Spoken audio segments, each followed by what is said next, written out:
Olá pessoal, vamos na sequência das nossas aulas continuar para a turma do P6 da noite o assunto referente à ação penal. Na verdade, este videoaula é a continuação do outro que já foi disponibilizado, onde nós vimos a ação penal pública e especificamente a ação penal pública incondicionada, ok? O que é que nós vamos falar hoje? Nós vamos falar hoje sobre a ação penal pública condicionada à representação do ofendido e condicionada também à requisição do ministro da Justiça. Então estamos no âmbito ainda da ação penal pública. O que é que isso quer dizer? A titularidade para propor a ação penal, para iniciar o processo, para ingressar em juízo é do Ministério Público. Estamos falando de ação penal pública. Titularidade, legitimação ativa, Ministério Público. O slide que eu coloquei no sistema online, vocês vão ter todo o roteiro que a gente vai discutir aqui nessas aulas. Pois bem, então a Constituição Federal diz que a legitimação ativa para propor a ação pública é do Ministério Público, seja ação penal pública incondicionada ou ação penal pública condicionada. E qual é a distinção, portanto? Por que será que a lei estabeleceu que, em determinados casos, a ação penal ela é pública, ela é do Ministério Público, mas o Ministério Público precisa de uma autorização? Qual o fundamento jurídico para se exigir essa autorização?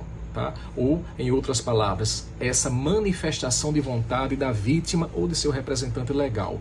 Bom, segundo a doutrina, é o escândalo do processo, é a repercussão do processo. Tem um termozinho em latim que se diz strepitus judici.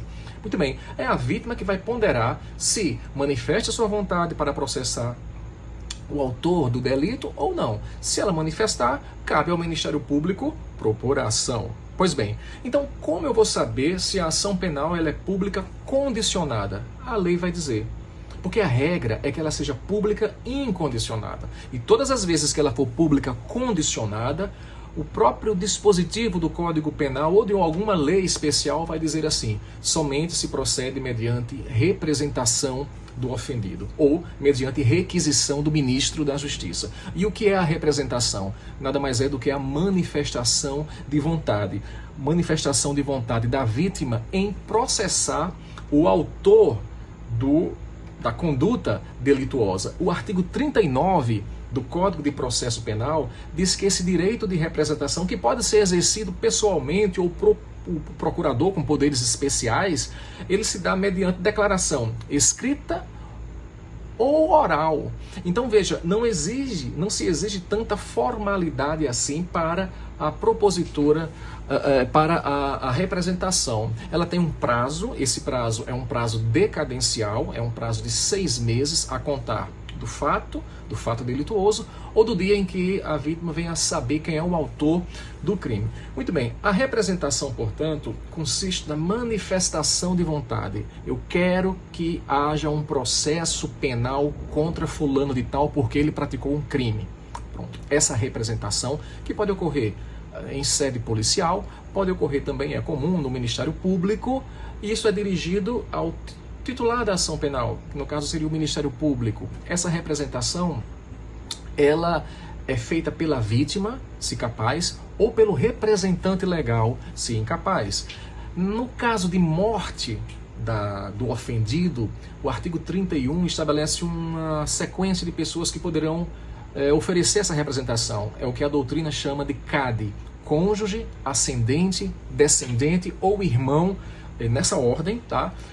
Da vítima falecida ou declarada ausente por decisão judicial.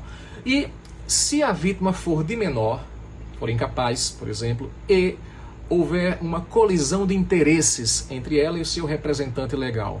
Nesse caso, apesar de uma certa controvérsia, entende-se, majoritariamente, que o juiz deverá nomear um curador especial, alguém para decidir a respeito do oferecimento dessa representação.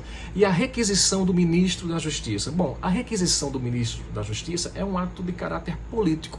É o ministro que vai ponderar, em casos muito específicos, se solicita do Ministério Público a instauração da ação penal. Não há prazo, a lei não previu um prazo de 6 meses, claro que se observa um prazo de prescrição, se o crime já prescreveu, não vai ser possível oferecer a requisição.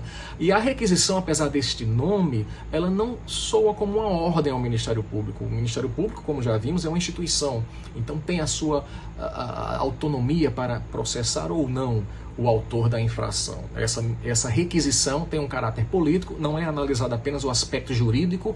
O ministro da Justiça vai decidir politicamente se é conveniente, se é oportuno solicitar, requisitar do Ministério Público a instauração do processo. Por exemplo, nos casos de crimes contra a honra do presidente da República, deem uma olhadinha no artigo 141, inciso 1 do Código Penal, combinado com o artigo 145.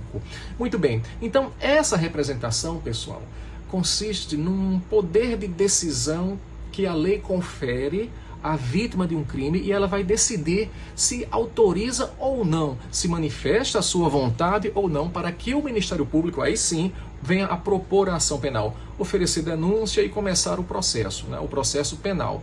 Pois bem, crime de ameaça, você vai ver lá no artigo 147 do Código Penal, somente se procede mediante representação.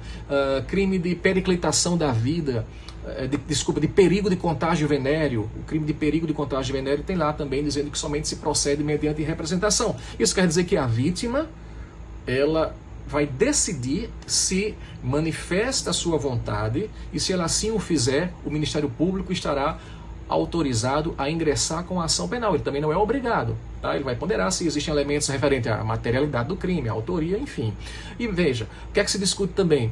Uma vez oferecida a representação, a vítima pode desistir, ou melhor dizendo, ela pode se retratar da representação oferecida. Para isso, a gente tem que analisar o artigo 25 do Código de Processo Penal, e é bem claro o artigo 25 ao estabelecer que a representação será irretratável depois de oferecida a denúncia. Ou seja, se a vítima de um crime de ação pública condicionada faz uma representação na polícia ou no próprio Ministério Público, dizendo que quer processar fulano e tal, e depois de 2, 3 dias, uma semana, enfim,